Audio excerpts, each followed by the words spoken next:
My name is Τζόνι Μπάρετ. I'm a reporter on the Daily Globe. This is my story, as far as it went.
When was the first time you got this urge, Mr. Barrett? There must have been a first time. When I was 14. When I was much younger.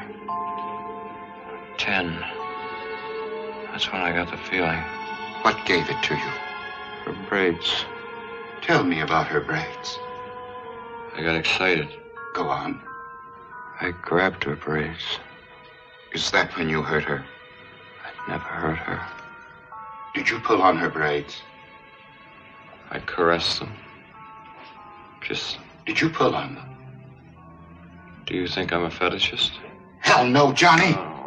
Let them bring up that word. Yeah. Not you.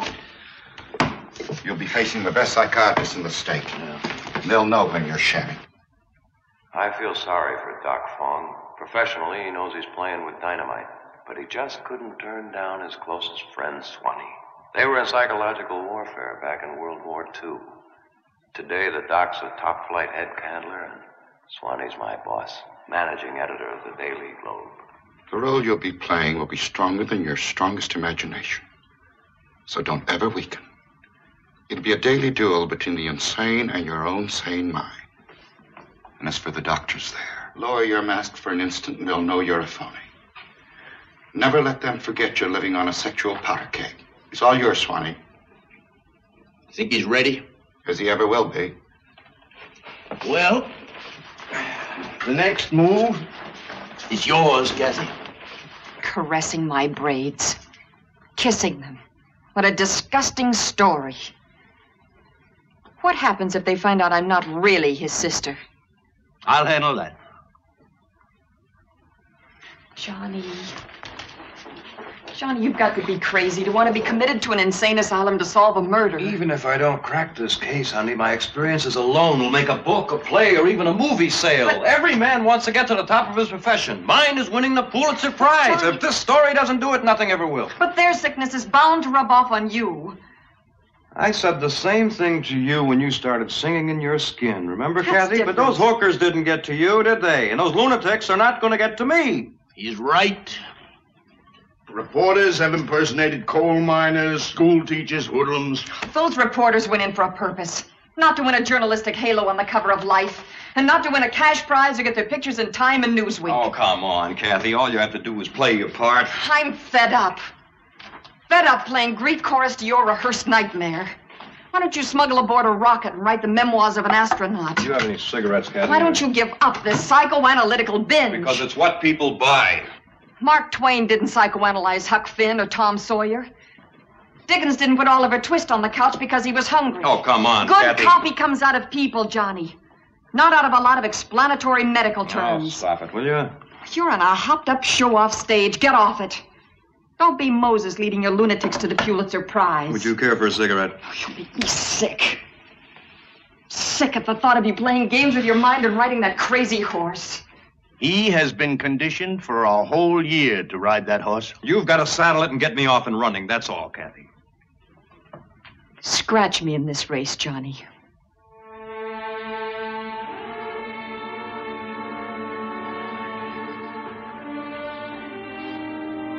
We made a deal. My whole instinct is to kick myself hard for ever having gone into this deal with you. What I should do is to land a righteous punch on your super civilized nose. Oh, Kathy, you're an intellectual, well past the age of all... Don't you dare analyze me! Johnny. Johnny. Johnny, I'm in love with a normal reporter holding down a normal job. Normal, yeah. Do you think I like singing in that sewer with a hot light on my navel? No. I'm doing it because it pays more than shorthand or clerking or typing. I know that. I'm saving money so we can have that normal life. That's all I want. I know all about that. But I'm scared. I'm scared when I see how calm Dr. Fong and Swanee and you can be about this whole crazy scheme of yours. Oh. I'm scared this whole Jekyll Hyde idea is going to make a psycho out of me. Oh, now, wait a minute, Kathy. Kathy. Do you think I'd ever let anything happen to you? But you've just got to go through with your part, honey. You're the only one we can trust.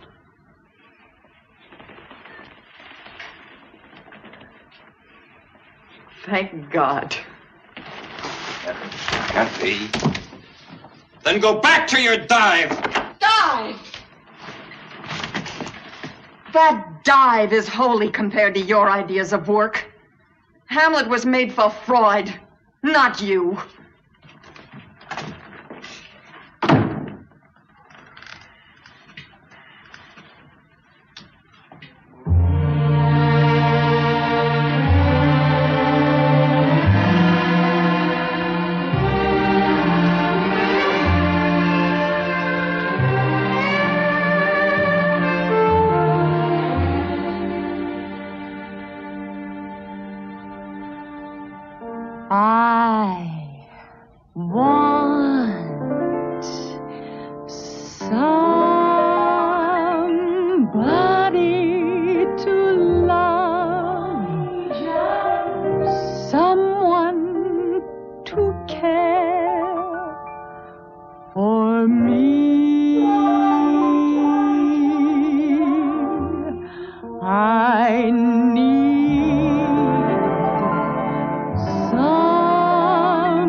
Mr. Ford, that the only way for a stripper to strip is for me to take off all my clothes.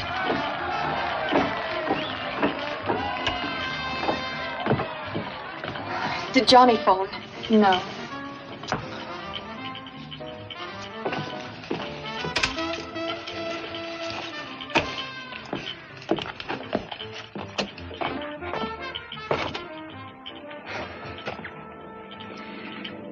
Scared this whole Jekyll Hyde idea is going to backfire and make a psycho out of me.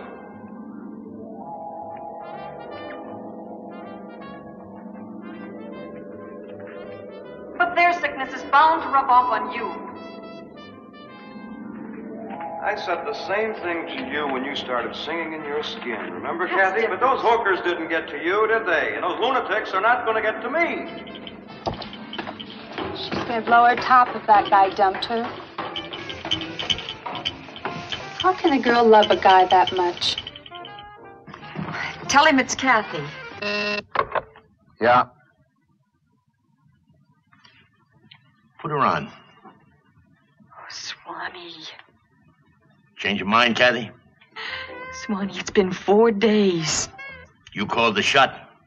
Swanee, I haven't heard from him in 4 days. If you love him, you'd go the limit for him.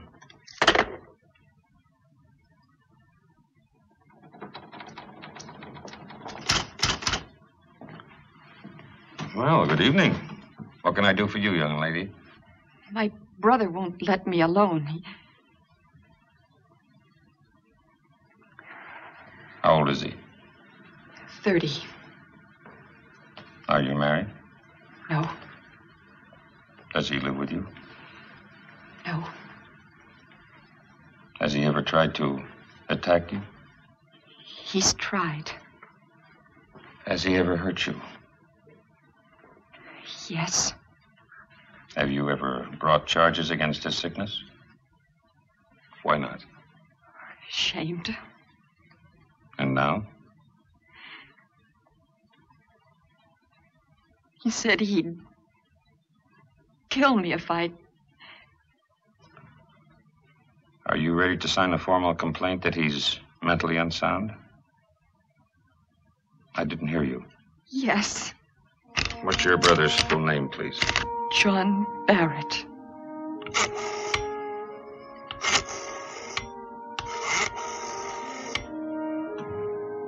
County General Hospital.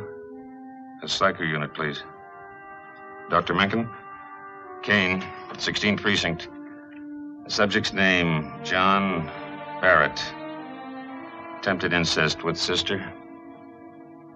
As soon as we pick him up, we'll send him over for emergency admission. How dare you jackass me down here on her say-so? I'm a reporter for the Daily Globe. You can call my boss. He'll vouch for me. We checked with him. He gave you a clean bill of health. That's more like it. But his word doesn't carry much weight since your sister signed a formal complaint against Formal complaint? Now, what can you expect from a stripper? Sis, come on in there and explain how you dreamed all this whole thing up. Mr. Barrett, please. Sit down. Please.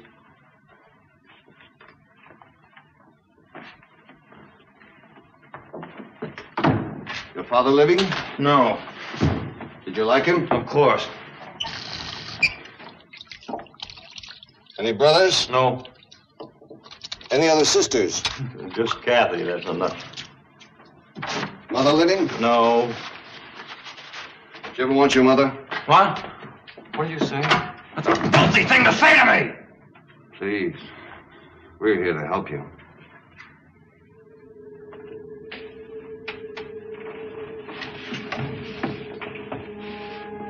You love Kathy, don't you? She's my sister. You love her like a woman, I would never don't you? let a meathead have her, no. Mothers and fathers have the same fears. You understand me, don't you? Of course, of course. Tell me, When was the first time you felt differently toward your sister?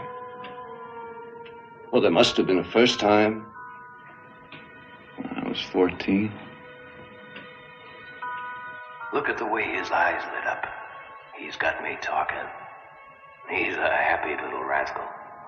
Maybe younger, when I was 10.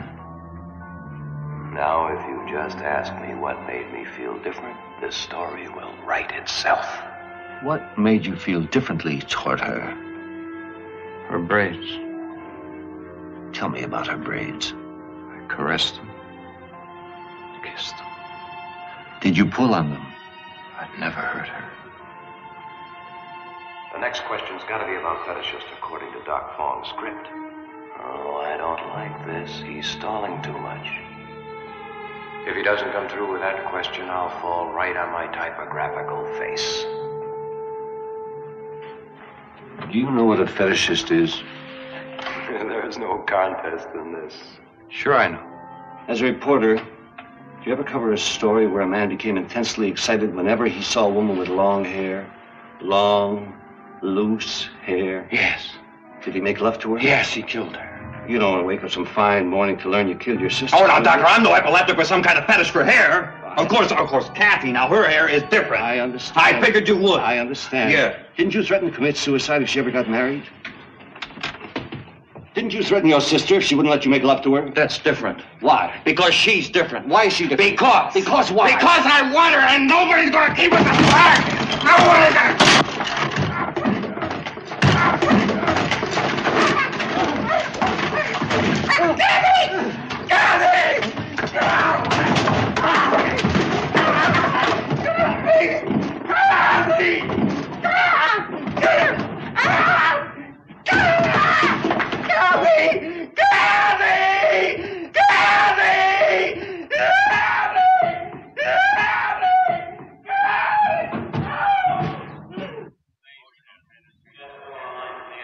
Personality synthesis. Test emotional state. Toward oneself. Test 3. Emotional tendencies. Test 2. Personality synthesis. Emotional state. You were a healthy lover until you started this crazy idea. And now it's consumed you and made a nervous wreck out of me. Well, reverse the situation, Johnny. What if I were going away on a trip that could separate us for weeks or months? Would you help me put a gap between us? The drama critic on your paper said my Chablis tinted hair was like a soft halo over wide-set, inviting eyes. And my mouth was a lush tunnel through which golden notes came. Stop it, Kathy.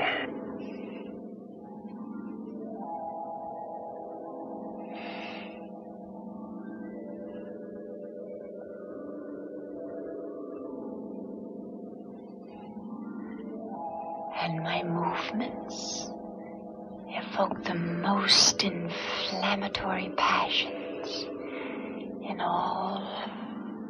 I miss you, Kathy. Pale. My yen for you goes up and down like a fever chart. I love you, Kathy. I don't like being alone, Johnny. But you made me be alone, Johnny. And I have a right to find another Johnny. No! Let me have his frequency table.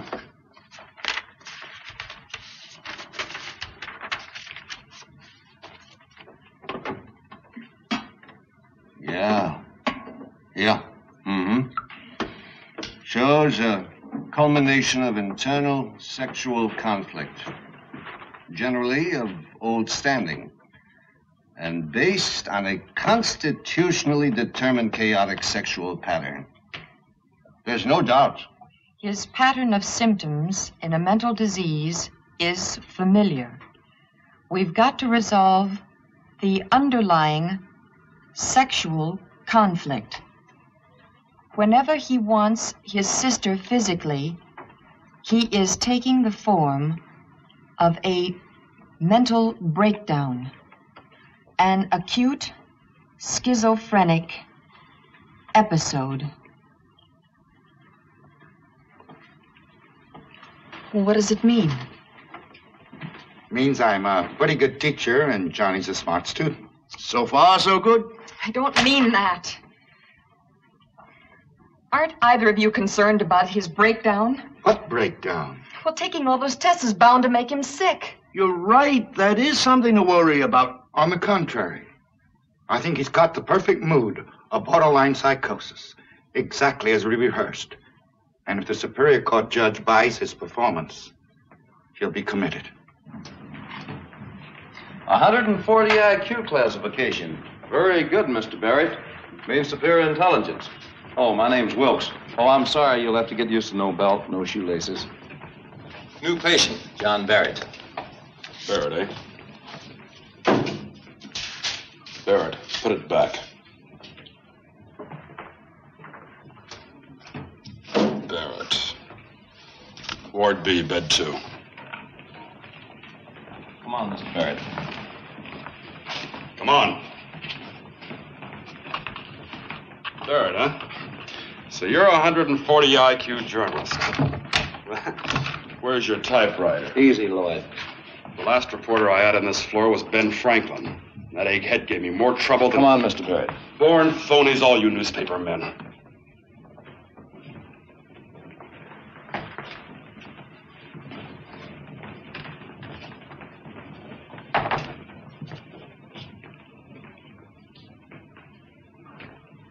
You came at the Make Friends Hour. Patients who behave are permitted to congregate in this corridor. They call it the street. Gives them a chance to make new friends. The women have their street, too. I used to work in the female wing, but the nympho ward got too dangerous for me.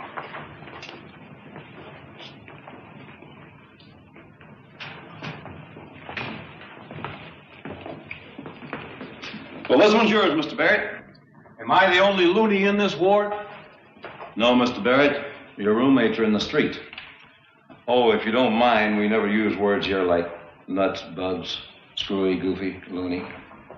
We'd like it very much if you didn't use them either. I'm sorry, I'm a greenhorn inmate. You're a patient, not an inmate. This is an insane asylum, is it not? Not exactly. This is a mental hospital, and we're dealing with mental hygiene. After Dr. Christo takes you in hand, you'll be a different man. He has one of the finest records in the country.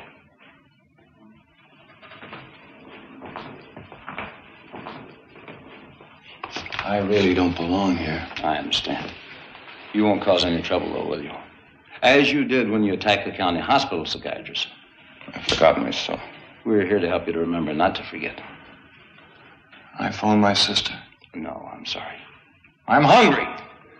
Lloyd will show you your place in the dining room. Lloyd? What's the matter? Lloyd, the keeper that called me a phony? He's no keeper. He's an attendant like me. Lloyd doesn't like me. Don't mind him. He doesn't mean anything but that chip on his shoulder. It's just his way of fighting everybody because he can't cure the patients. Well, make yourself at home, Mr. Barrett.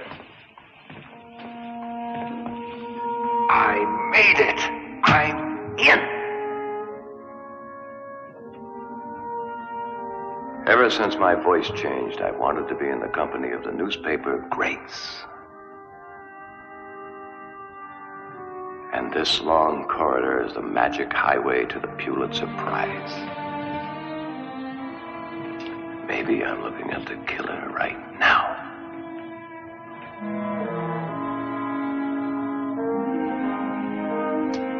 Three witnesses: Stewart, Trent, Bowden.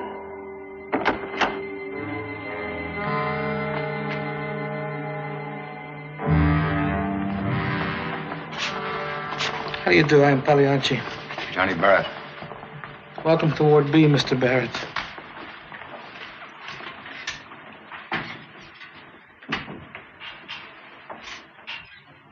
If you expect a demonstration of insanity, forget it. What are you in here for, Mr. Barrett?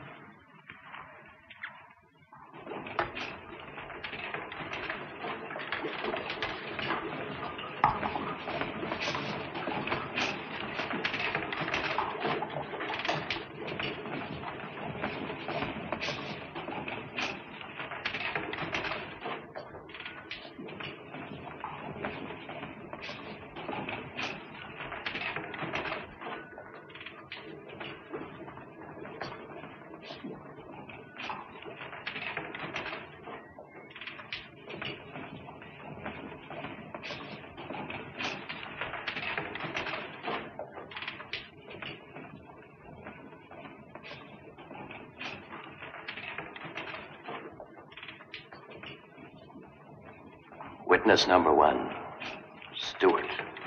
Farm boy from the Bible Belt. Hobby, playing Civil War games. Believes he's General Jeb Stewart, Confederate hero of the Civil War.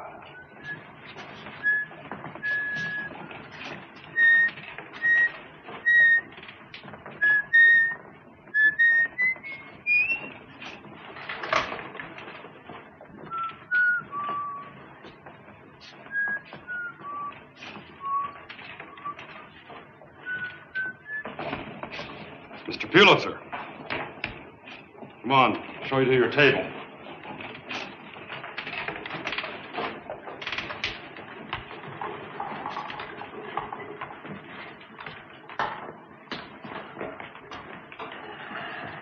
This is your place from now on, Brisbane. Yes, sir. Just behave yourself. Yes, sir. Yes, sir.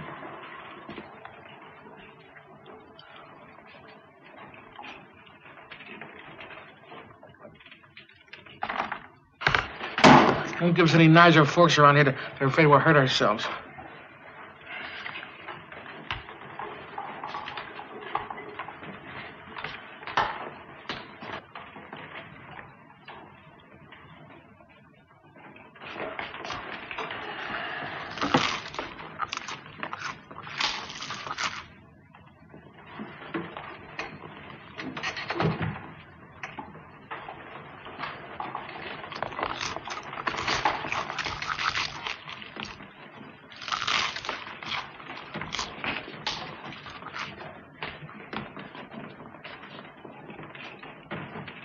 Take your anti-convulsant. I don't like it. Give me the tranquilizer drug. No. Give me the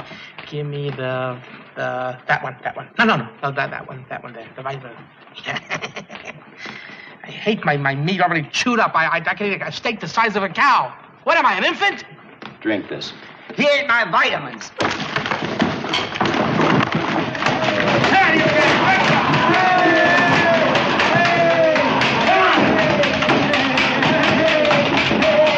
Stewart. Give me back my vitamins! Give me back my vitamins! Give me back my vitamins! Stewart, bring your brigade up around the right here. We'll flank McCullen's forces. Then we hit Antietam and hit him hard. You address me as sir. A lieutenant general never serves a major general.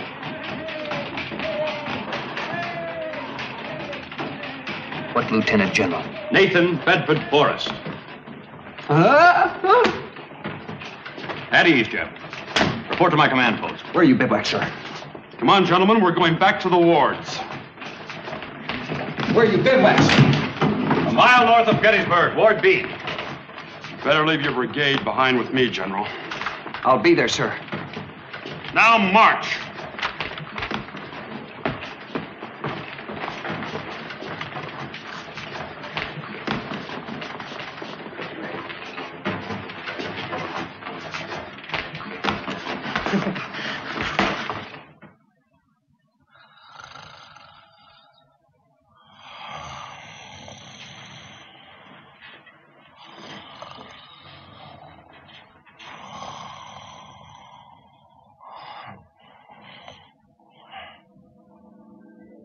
All the men want me, Johnny. But I want you. And you. You want the Pulitzer Prize.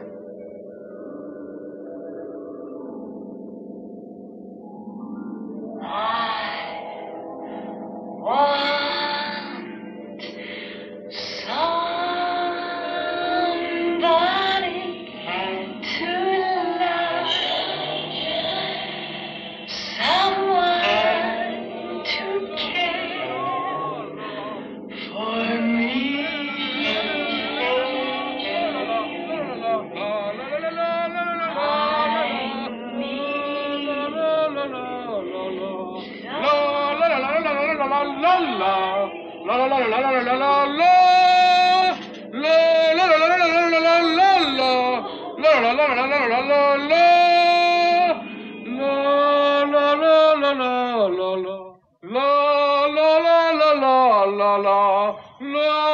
la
Io camdea finita.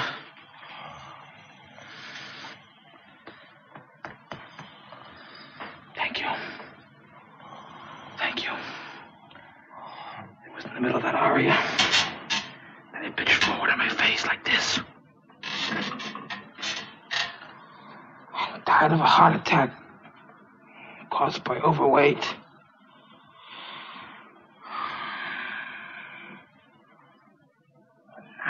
Is a messy weapon. It was the knife that killed Sloan in the kitchen.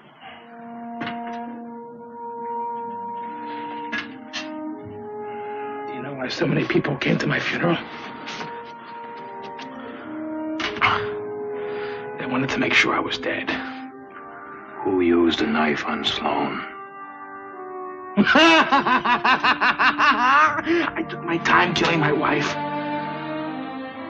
Did you know that a man named Sloan, a patient here, was killed with a knife in the kitchen? Still an unsolved murder. I despise butchery.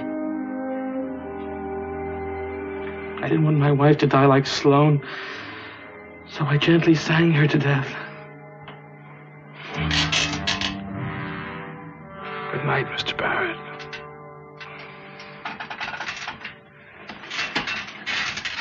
He remembered Sloan's murder. They do have flashes of sanity.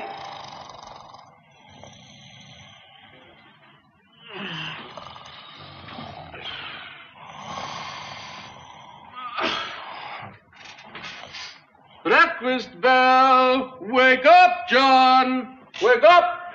Jonathan, up! La la la la! Wake up! Wake up! Wake up! Wake up, John! Wake up! Wake up! Good morning. Ah, that's better.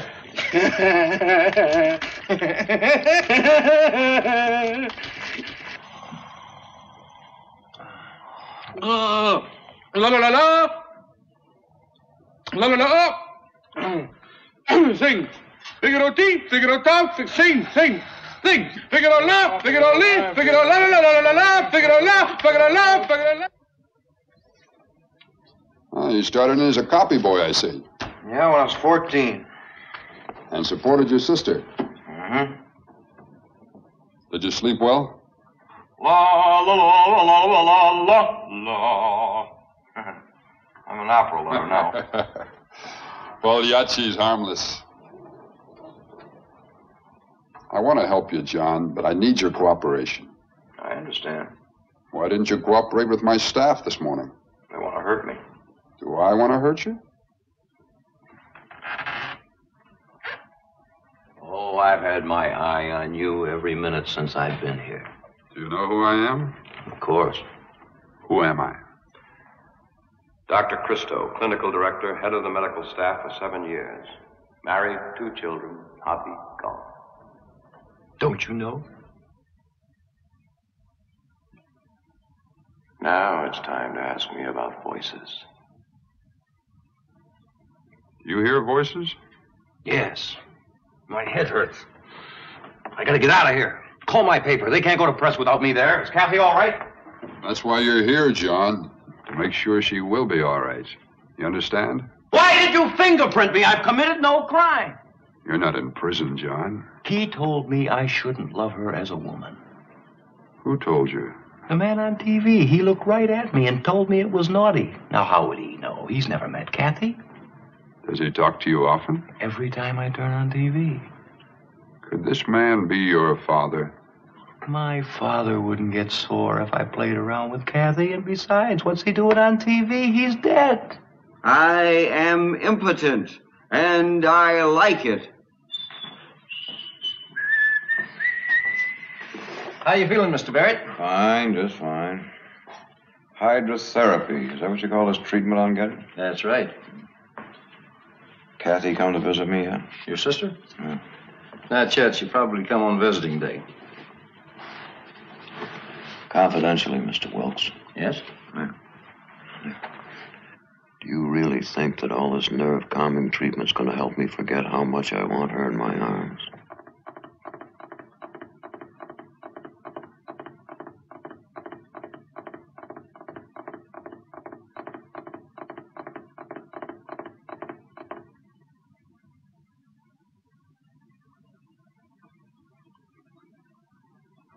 We know about his fetish for your hair.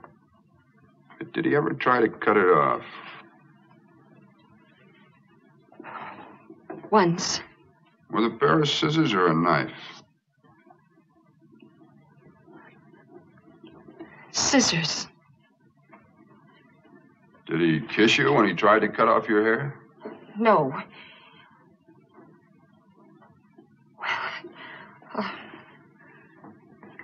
Yes. Did he ever attack any man who showed an interest in you? Yes. Do you love John? Oh, yes. More than just as a brother? What do you mean? Well, often these cases are developed through encouragement. What do you mean? Forgive me for saying it, Miss Barrett, but there's something very strange about this case. And you don't appear to be too cooperative.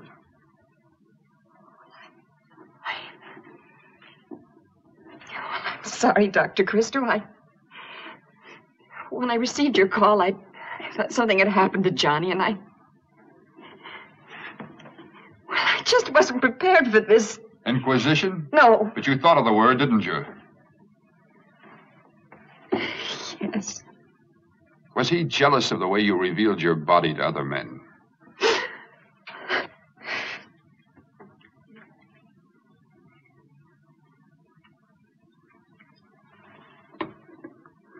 Relax, Miss Barrett.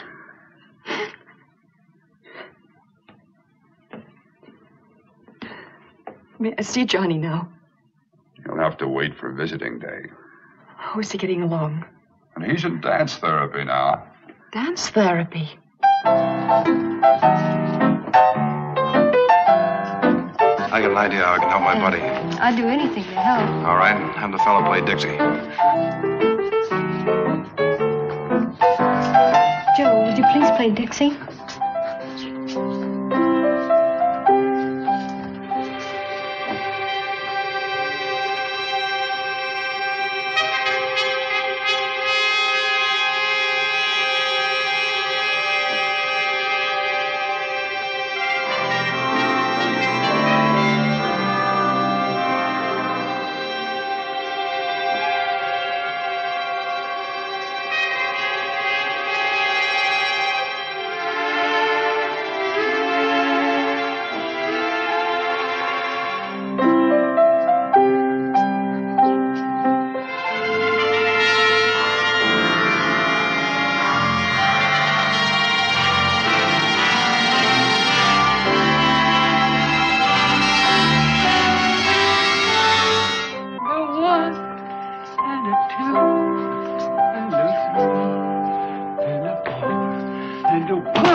I want water!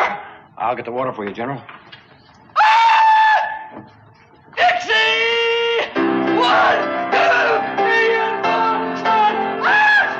And 1, and 2, 3. Dixie! And 5, and 6.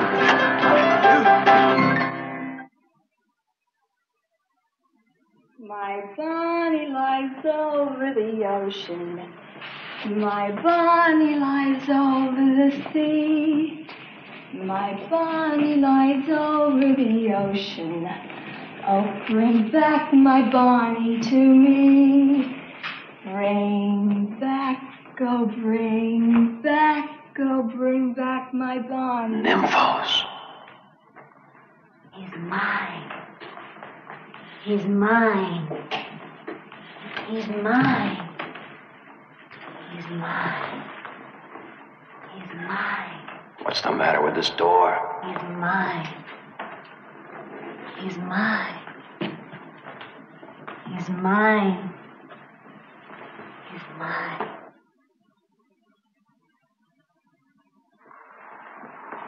Well, girl, I hope that door opens. It's got to.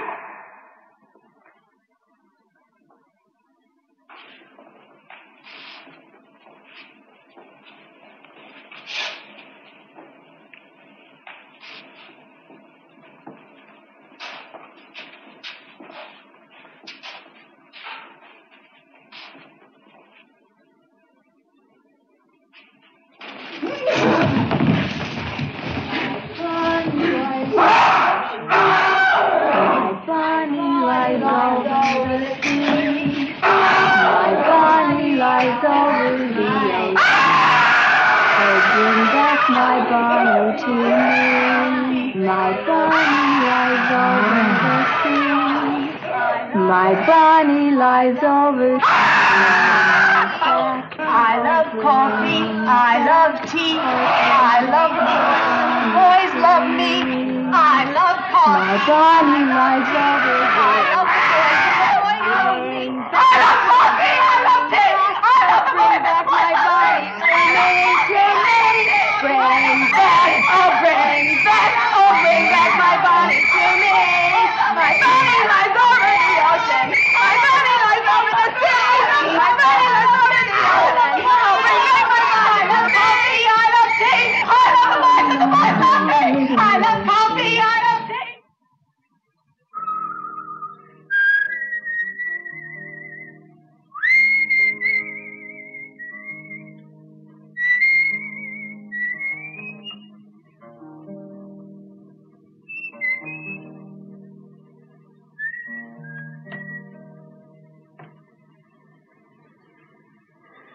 I heard about you getting wounded at Shiloh, sir.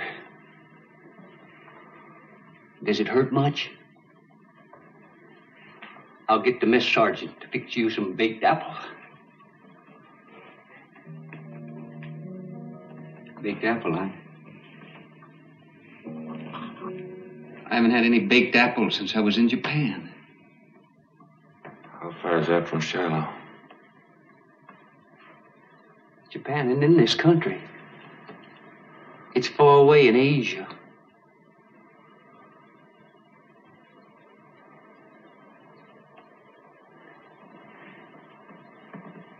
Is that Buddha still there?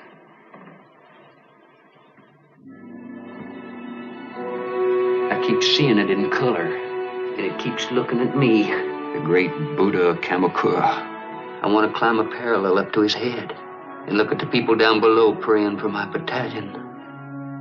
I keep seeing monks in a parade and little girls dressed like baby geishas going to prayer to ask Buddha to take care of me when I go back to Korea. How did I get up there on that playground? It's on the roof of the world. And the wheel keeps going round and round and round. Like his commies kept going round and round us on that hill in Korea. Toy train? Toy train? No. Train.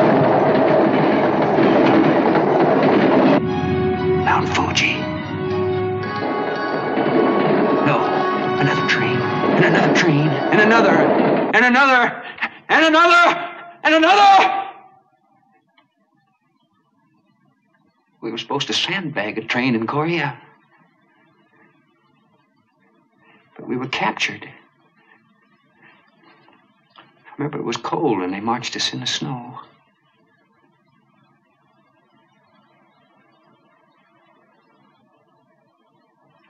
Who are you? Johnny Barrett. What is this place? It's a mental hospital. What am I doing here? You were a commie in Korea. That's a dirty lie. You became a member of the Kremlin Club. But don't you call me a commie. You wrote your father that the Russians were your friends. Now, you tell me something, but why should I write my pappy? He can't read. He's a tenant farmer. He can't read all right. I remember. I helped Pappy sharecrop another man's land. But that's before I ran away from home and joined the army. But now why did I run away from home? I like my home. That's a downright lie. Downright lie.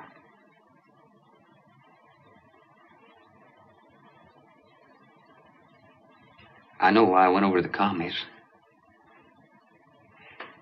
Ever since I was a kid, my folks fed me bigotry for breakfast and ignorance for supper. Never, not once did they ever make me feel proud of where I was born. See, that was the cancer they put in me.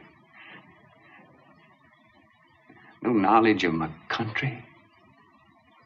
No pride. Just a hymn of hate. I'd have defected to any enemy. Because, you see, it was easy. My brains was cabbage. They taught me everything from cabbages to commissars. And they gave me a woman. And she called me mister. And she made me feel important. What changed your mind about the Reds? Dog face. Dog face. I was having a ball waving a red flag until I met a sergeant from the 1st Division. He was a GI retread from World War II. Fought through North Africa and Sicily and all through Europe up to Czechoslovakia. And after he was captured in Korea, well, then he was transferred to my camp, and then I was assigned to help brainwash him over to the commie side.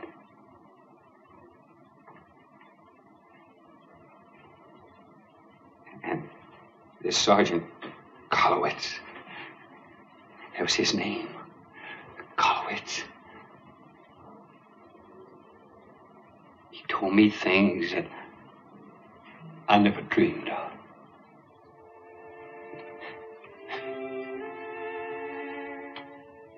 Things that I wanted to wrap up gentle and proud like and go to sleep thinking about. Things that give me a feeling like things my folks should have told me. And I wanted to go home. So you see, I stopped waving a red flag. And the commies said that I was sick in the head. So it was easy for me to get on the next prisoner exchange. And they brought me back and they gave me a dishonorable discharge. And nobody talked to me. And everybody spit on me. And Pappy spit on me. The newspaper reporters just kept hounding me, hounding me, hounding me, and hounding me, hounding me, and hounding me.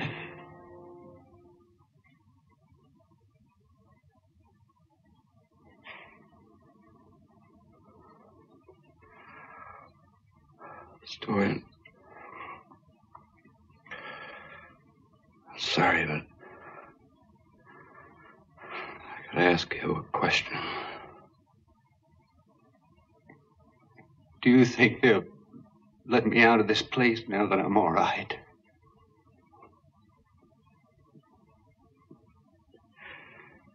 Did you see the man that killed Sloan in the kitchen? Yeah, I saw him. I was under a table with two other men. What was I doing under a table? I didn't see his face, but I know he had white pants. White pants. White pants. Stone wall. A bend in a stone wall. Lee! We've got to help General Lee! Come on! Let's get those damn Yankees! Come on!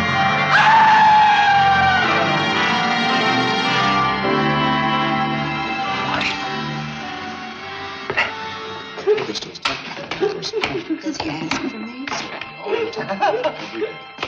Does he eat well?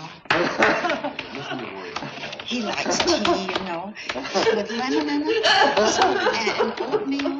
Several. He likes oatmeal.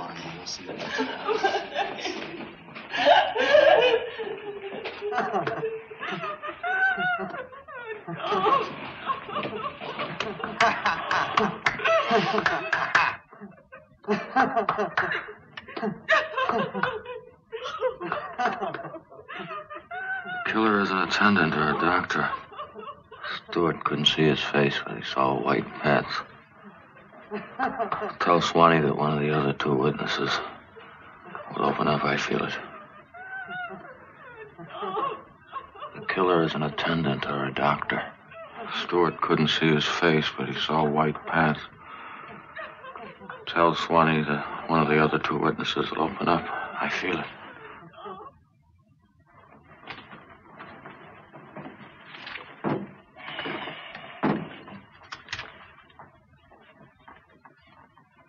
You know, if he went down into a coal mine on a disaster story, he'd come up with a little coal dirt on his face, wouldn't he? He's getting sick.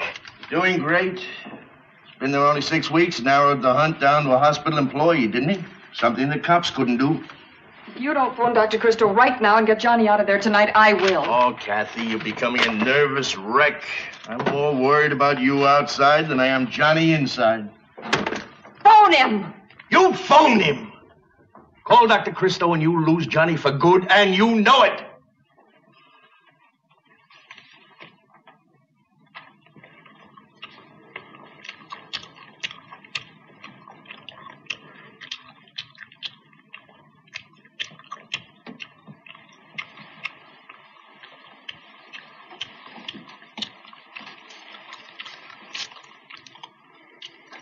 Here's a stick of gum.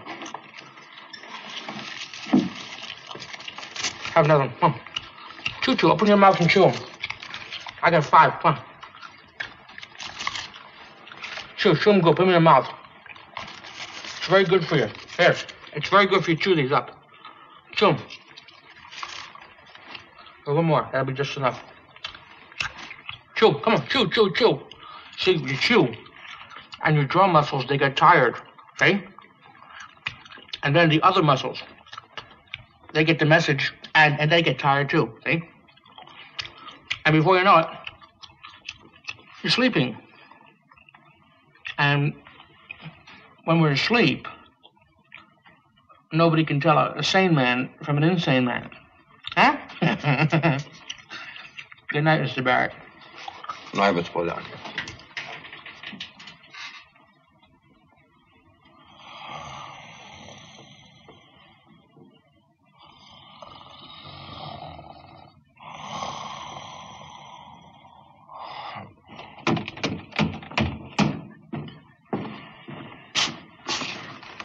Did you make Johnny change his mind? I tried, but he's just too close to the story now. That ex-GI steward has been transferred to another floor, but Johnny is certain that Trent or Bowden will open up. Was Dr. Fong with you? Uh-huh. What did he say? That it's natural for Johnny to show mental strain. What else? Well, that's it. Do you want me to check with Dr. Fong myself? Well, he is afraid that the force driving Johnny can boomerang. Meaning he could snap, is that it? Now, don't jump to conclusions. Look, if I pulled him off now, he'd still suffer from some kind of depressive psychosis because he'd never know what would have happened if he had stuck it out long enough to contact the other witnesses.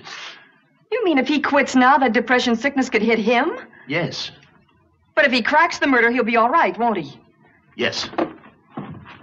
Do you seriously believe that? Yes! You're crazy!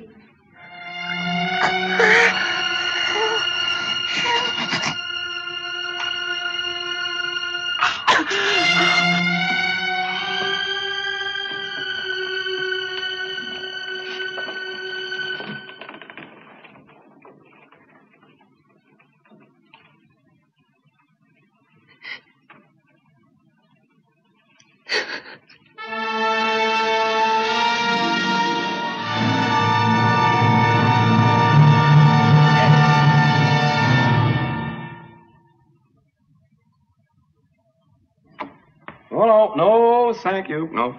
There is nothing in there that will hurt you. Last time I went into a strange room, I was attacked by Amazons. That's a secret dream most men have. Mm-hmm. Well, you try it sometime. Tell me about it. Come on, Mr. Barrett.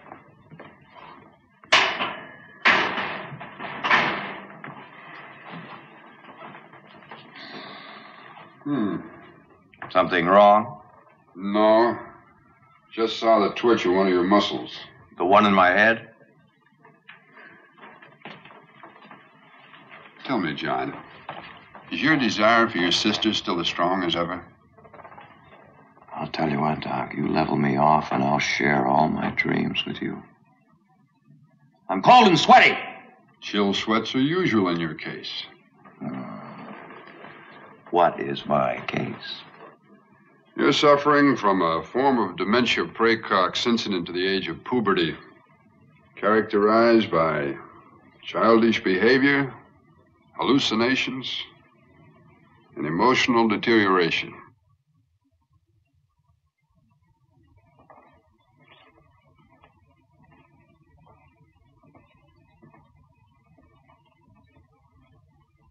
Somebody sleeping in my bed, said the Papa Bear. Come on, get up. Go to your own bed. Go ahead.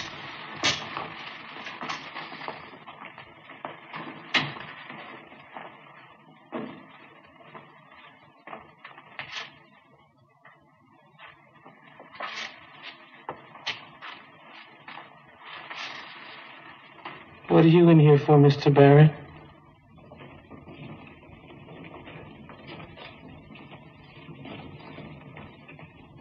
God-haunted ghost in the street of no return. Oh, Kathy, what a story this is going to make.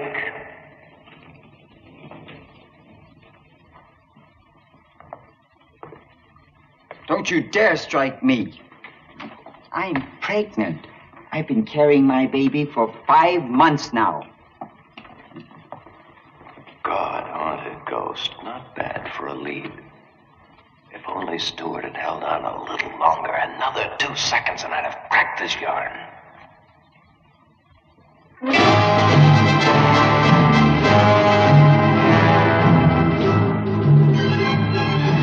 Witness number 2, Trent. Only Negro student in the Southern University. Hobby, collecting pillowcases. Trent! Yes, sir. The pillowcase is missing. I don't have it, sir. It's from your bed. I don't have it, sir. Want to go back into the hole? I don't have it, sir. Let him keep it. Keep out of this, Wilkes. Dr. Christo said not to get him excited. You know what that pillowcase means. It's all right, Trent. We know you don't have it. Thank you, sir. Come on, Lloyd.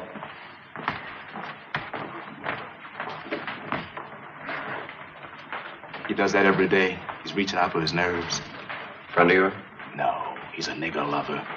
Didn't make his kid spit on the blackboard. God punished him. That's why he's in a catatonic stupor. Watch this. Now he's a Statue of Liberty. What are you doing here? Visiting a friend. So am I, friend. So am I. The hole is for dangerous and troublesome people. They put me in by mistake. So I heard. Oh, you didn't? I just told you. That's right. You know why you're shining up to me? You want to carry my sign. No, I don't. Calling me a liar? No. You can make your own sign and carry it. You coming to the meeting? What meeting?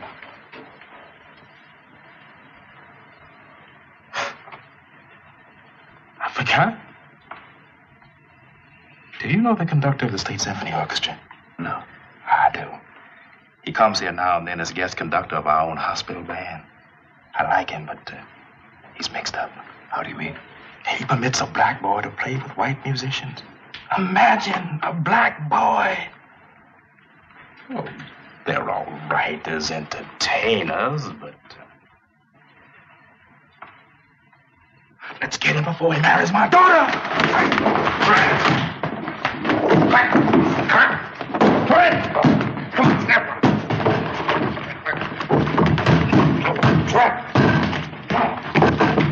Hey, break it up! Here's the trouble! No trouble! What are you hatching up now, He's Fred? not hatching up anything to him! Leave him alone. Is everything all right, Trent? Yes, sir. No trouble now, Trent. Promise? Yes, sir. Let's check the back ward. Come on, Lloyd.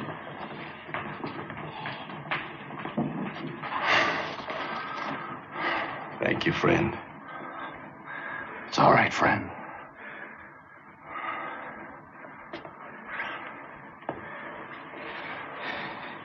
You, ever been on the Mississippi? No. You like to watch the paddle boats go up and down the river? I'd like that. Yeah, I like that. I know the captain. Mark Twain's a friend of mine. Come on.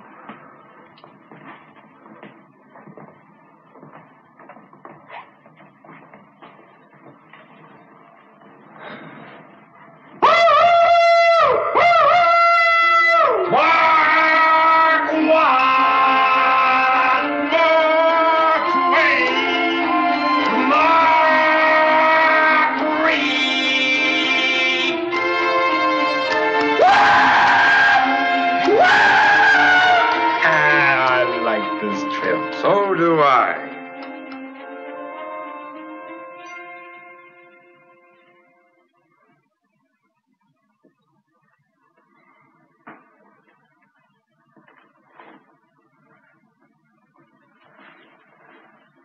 What's that? The sign of the invisible empire. That's a cyclos, from the Greek word kuklos, means circle. This baptizes a new organization, the Ku Klux. Sounds good. No. Ku Klux Klan. Sounds more mysterious, more menacing, more alliterative.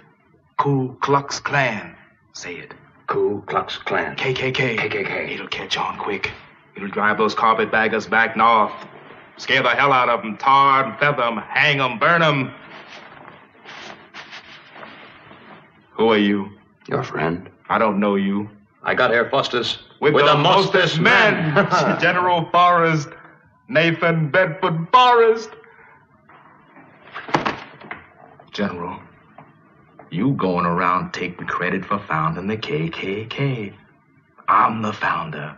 I'm the Grand Wizard. What's our code word? Secrecy. General, if Christ walked the streets of my hometown, he'd be horrified. You've never seen so many black people cluttering up our schools and buses and cafes and washrooms. I'm for pure Americanism. White supremacy! Listen to me, Americans. America for Americans. We got to throw rocks and hurl bombs. Black bombs for black foreigners. So they like hot music, do they? Well, we'll give them a crescendo they'll never forget. Burn that freedom bus. Burn those freedom riders. Burn any man who serves them at a lunch counter. Burn every dirty, nigger-loving, pocketbook integrationist. collect a lot of blackjacks and good long lengths of pipe. We'll show those rabble-rousers they can't breathe our white air and go to school with our white children. We'll get some inflammable liquid and pour it on them. We'll pour it on their homes and burn them. Pour it on their pickaninnies and set them on fire. Call out the members of the White Citizens Council. Call out the KKK. Yes, we'll sponsor the Africans North. Get rid of every black mother, son, and daughter. America for Americans! America for Americans! Keep our schools white! Keep them white! That's right! Keep them white! I'm against Catholics! Hallelujah, man! Hallelujah! Against Jews! Hallelujah! Hallelujah! Hallelujah! Against niggers! Hallelujah! Hallelujah! Against niggers! Hallelujah! Against niggers! Hallelujah! There's one! Let's get that black boy before he marries my daughter! Hallelujah! Hallelujah!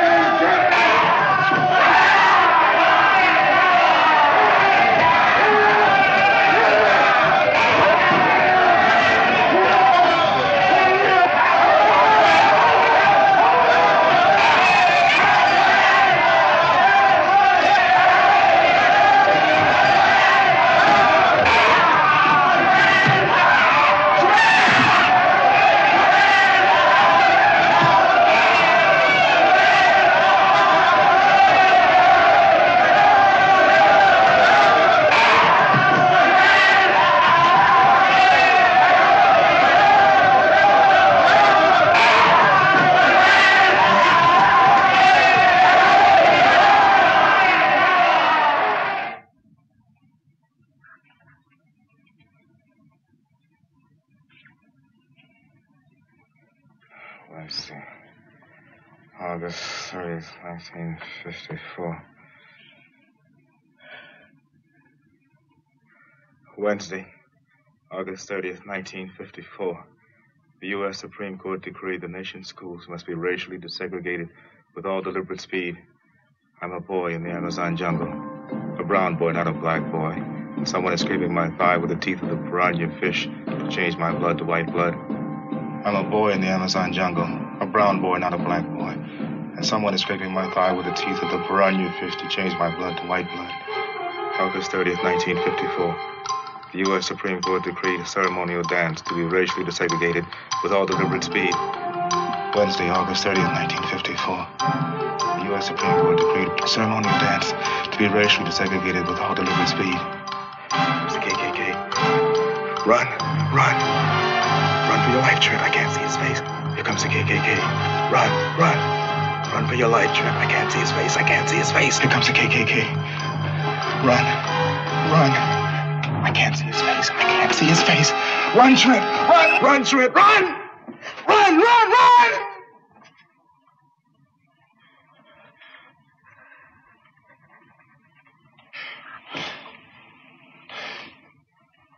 Always in color.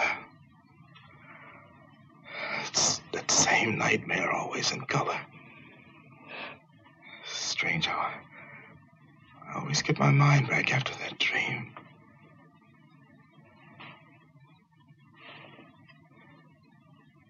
What's your name? Johnny Bárετ. I know all about that trouble you had in that Southern University, Trent. You don't sound sick to me. We were in a race riot. You leading and me trying to save your neck. So you know I was a guinea pig in a classroom, huh? The whole country went to school with you every day, Trent. I failed. A lot of people were counting on you. Oh, I wish I'd had the guts to have stuck it out. I was brought up to have pride in my country. Call it esprit de corps. It's inside me. I love it. It's even a blessing to love my country, even when it gives me ulcers.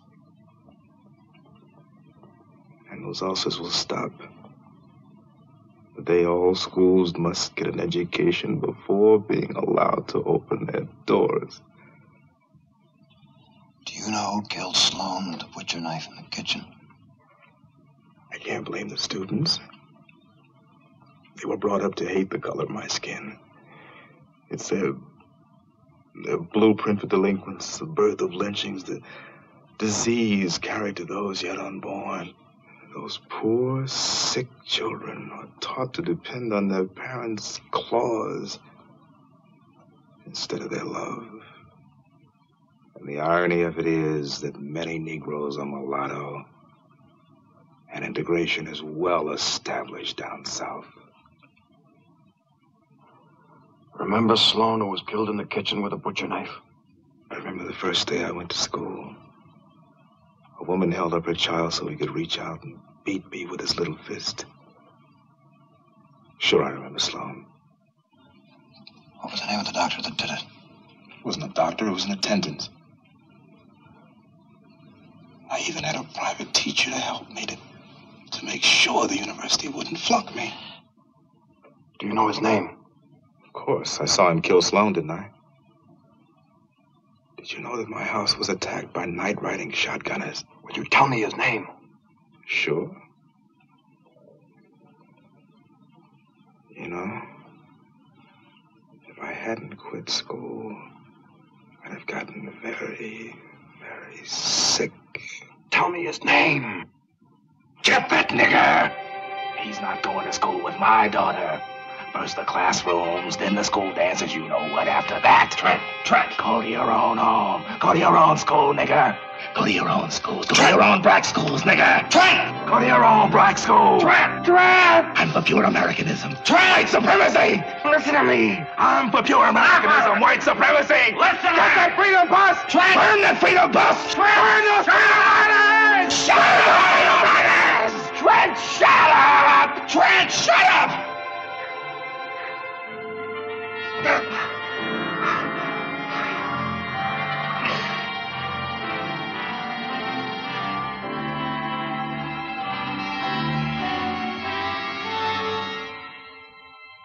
Visiting time over. That close. I was that close to getting the killer's real name, and boom, he went nuts again. Right back to the hole. But there's still Bowden.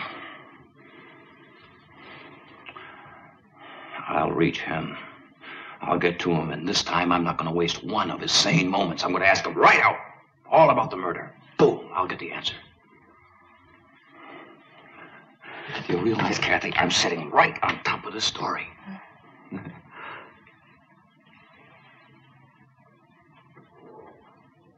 You all right, Kathy?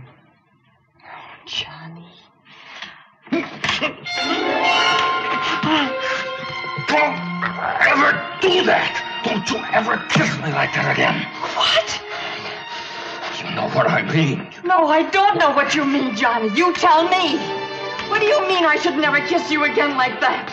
What's the matter? What is it, Johnny? Tell me. You're exciting the other pictures by shouting. Johnny! Tell me, what did you mean? Tell me.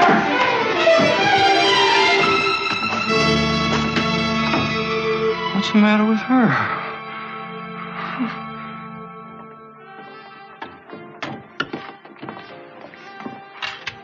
You want on the phone, Kathy, Mr. Swanson. Kathy, didn't you hear me? Mr. Swanson's on the phone.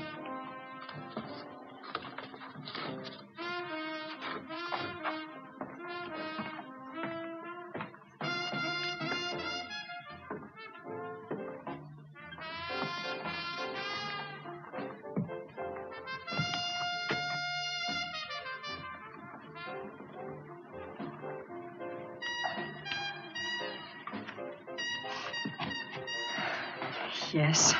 You went to the hospital today, huh? Dr. Christo sent for me. Well, why did he send for you? Because he wanted my permission to give Johnny electric shock treatments. Have you lost your marbles? Johnny can't take that kind of punishment. He'll crack. They'll find out he's a fake. I hope they do. But it won't be me who'll expose him. He'll expose himself. Well, you should have refused the electric shock. After all, he knows the killer is an attendant, and he's bound to find out his identity from Bowden at the rate he's going. At the rate he's going, I don't know if he'll know his own identity. What are you talking about? He's beginning to think really his sister.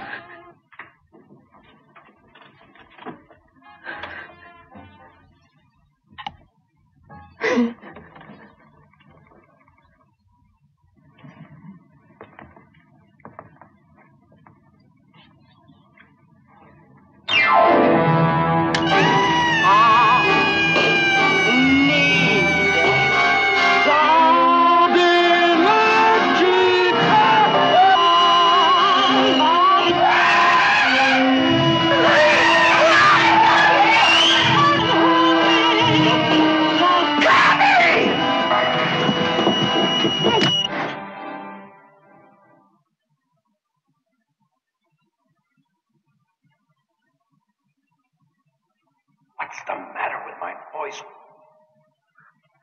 Why can't I talk? What is it, John? Why can't I talk? I'll try again. Fine. I'm fine. Was there anything wrong a moment ago? No. You're not holding anything back from me, are you, John? No, sir. You think another shock treatment might help? Not unless you strap me in a chair and throw the switch yourself all the way. I've learned my lesson, believe me. No more race riots in the corridor, huh? The way I feel now, a midget could whip me. All right, John. You stretch your legs in the street during Make Friends hour.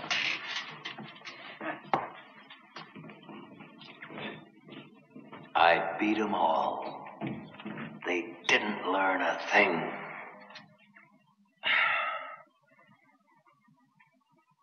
Hey. What happened then? Why did I lose my power of speech? What happened to my voice?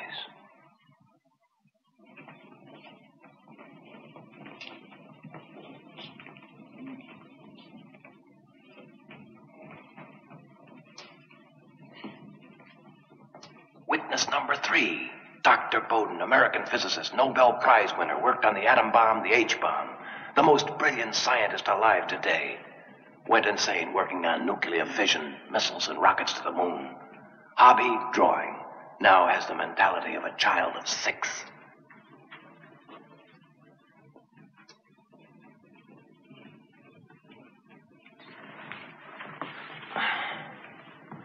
Hello? Hello. You been away? We played games. You want to play with me? Mm-hmm. Good. We'll play hide and seek. I'd like that. All right. You hide your eyes and count to 10. Okay. 1, 2, 3, 4, 5, 6, 7, 8, 9, 10.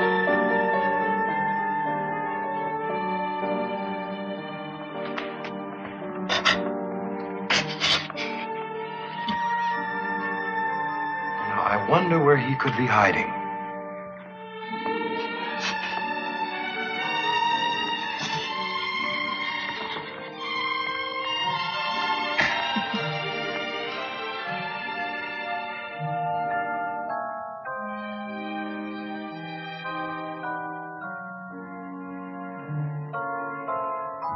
Yes. Yeah. Keep it up, John. Maybe you can help him. We can't.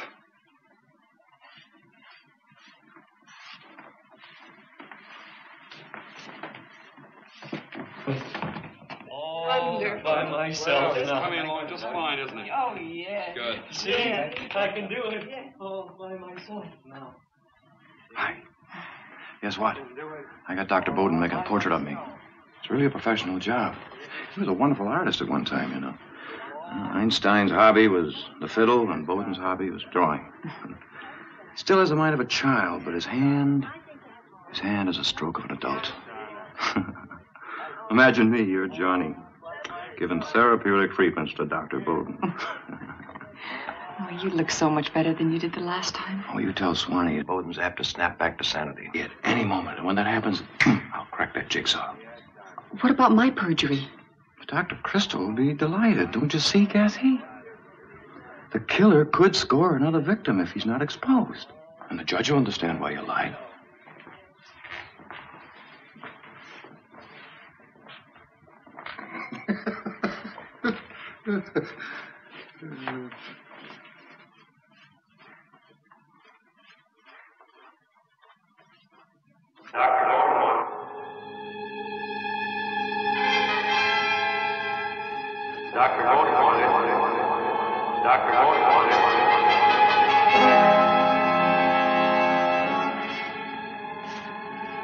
Dr. Bowden wanted at the Pentagon. Dr. Bowden wanted at National Aeronautics and Space Administration. Dr. Bowden wanted at Newfoundland.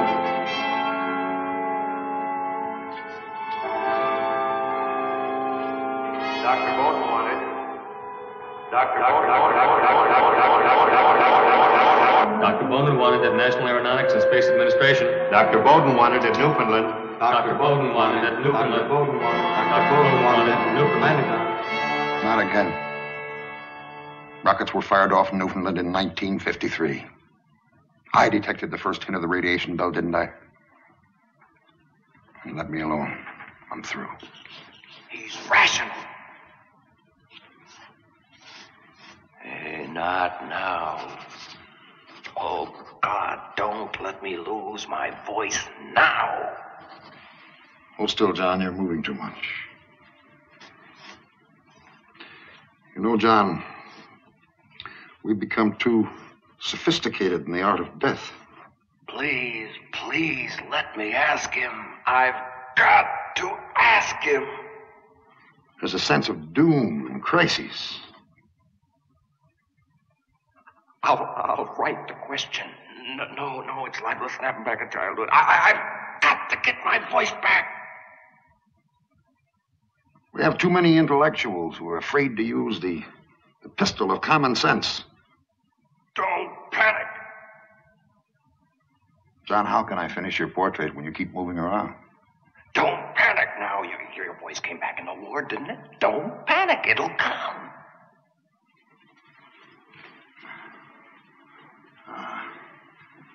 I'm getting it. Yes, my boy. I got fed up with man taking a daily hammer and sickle-coated pill of venom. If I keep saying it over and over and over in my mind, the words will have to jump out of my mouth. Who killed Sloan in the kitchen? I'm a pure scientist. Who killed Sloan in the kitchen? Let the Russians claim bigger satellites. Now, they're the first to discover the mating habits of seahorses. Must we then race them to discover the inner structure of a grasshopper's brain? Who killed Sloan in the kitchen? We should take advantage of our ignorance and quit living like tigers. Tigers in bomb shelters instead of homes. Who killed Sloan in the kitchen? Today, with all this talk of the panic button, we're right on the brink of disaster. Who killed Sloan in the kitchen? Today, everybody's giving the human race 2 weeks to get out. Now, I cannot live with a 2-week notice. Well, so I quit living. Who killed Sloan in the kitchen? Oh, yes. Yes, I remember Sloan. You know, for an insane man, he had morals. I was down in the kitchen with 2 friends, and we were under this table. Who killed him? And we saw Sloan confront this attendant. What was his name? And Sloan threatened to expose him to Dr. Christo. And do you know why? We're taking sexual advantage of feeble-minded women in the ladies' ward. Who killed Sloan? Wilkes. Wilkes. I've broken the story. Thank God. Take a look, John. It's perfect likeness. What's that? Portrait, of course. You must be crazy. That's not me. I only draw what I see, John. Oh, I don't want to play. I don't want to play. I don't want to play. It's not me. It's not me. It's not me. It's not me.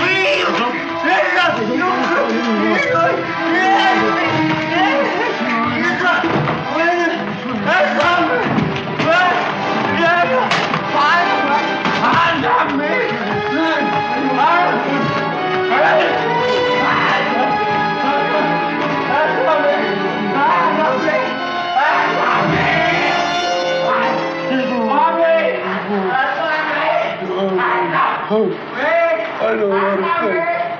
I don't want to play anymore with you. I'm not going to play with you anymore. Dr. Christo, I know who killed Sloan in the kitchen. You've been hearing stories from the patients. No. I'm telling you, I remember. So you call the paper and tell Swanee that I know. I know who the killer is. It's Dr. Christo. No. It's Kathy. Nope. I killed Sloan. Yeah, I killed Sloan. I killed him. Wilkes. Yes, sir. Keep him under restraint until further orders.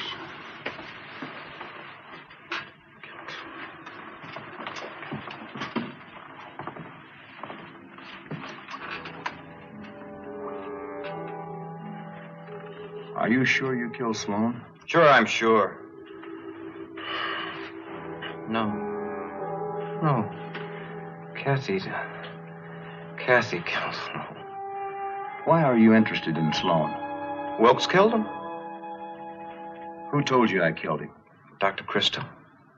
No. Kathy did. Kathy killed him. Kathy killed Sloan.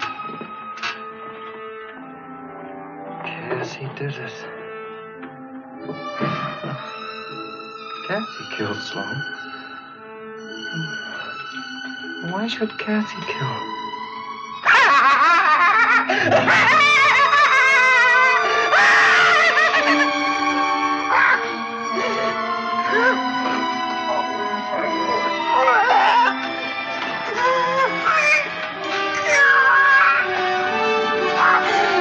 Somebody do something about my head!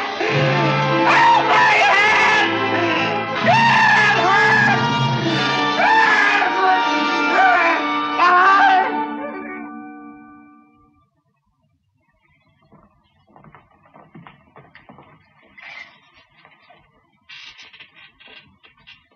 Why aren't you taking a little walk in the street?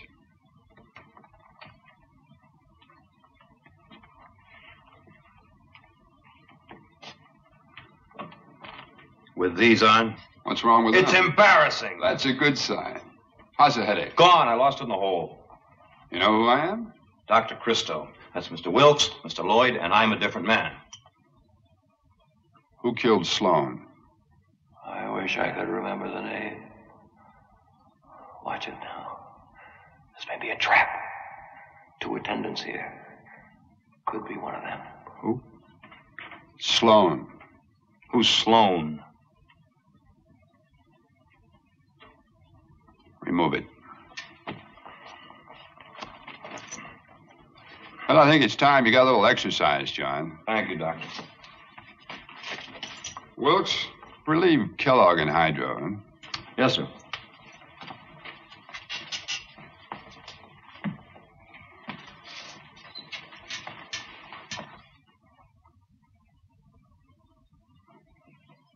I think you're making progress, John.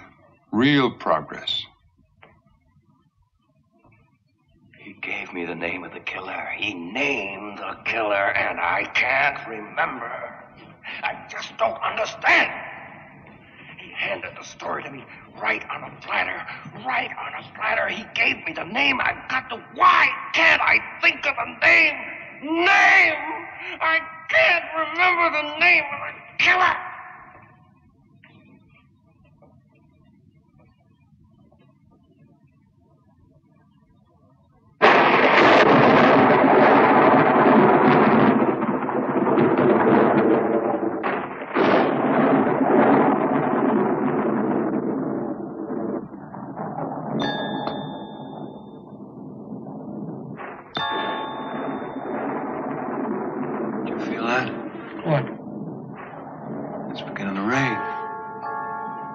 I like the rain.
a sour note, John. You are way off key.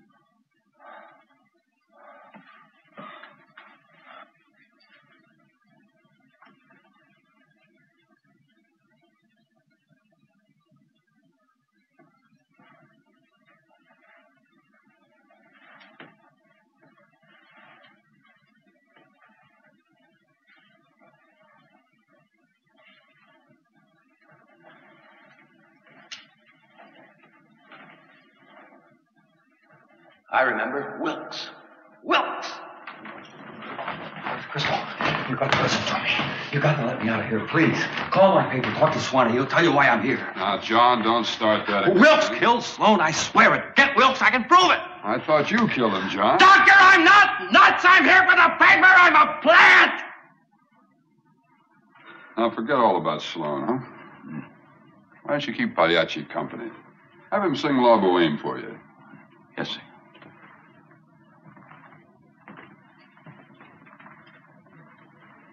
Where did Christo send Wilkes? Where? I remember. Hydrotherapy.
Now, if you don't mind, I'd like you to call my paper and ask Swanee to confirm that I was a plant here.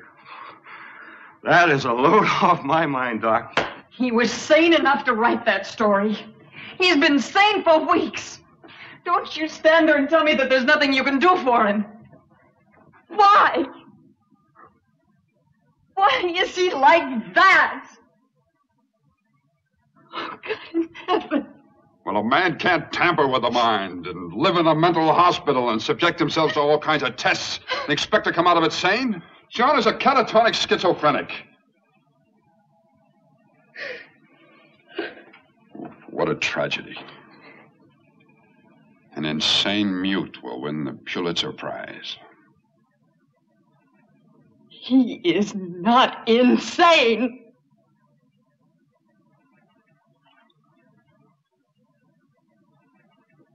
John, hold out your hand.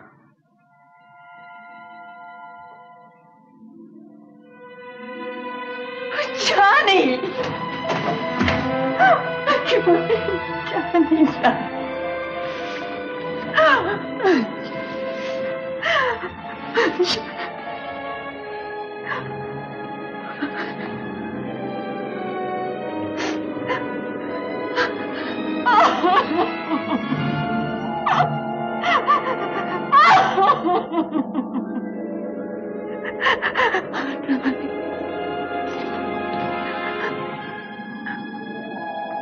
Johnny, it's me. It's Kathy, Johnny. Johnny.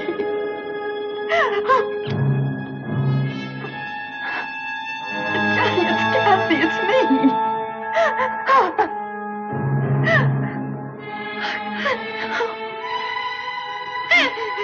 No. Oh, Johnny, no. Patients who behave are permitted to congregate in this corridor.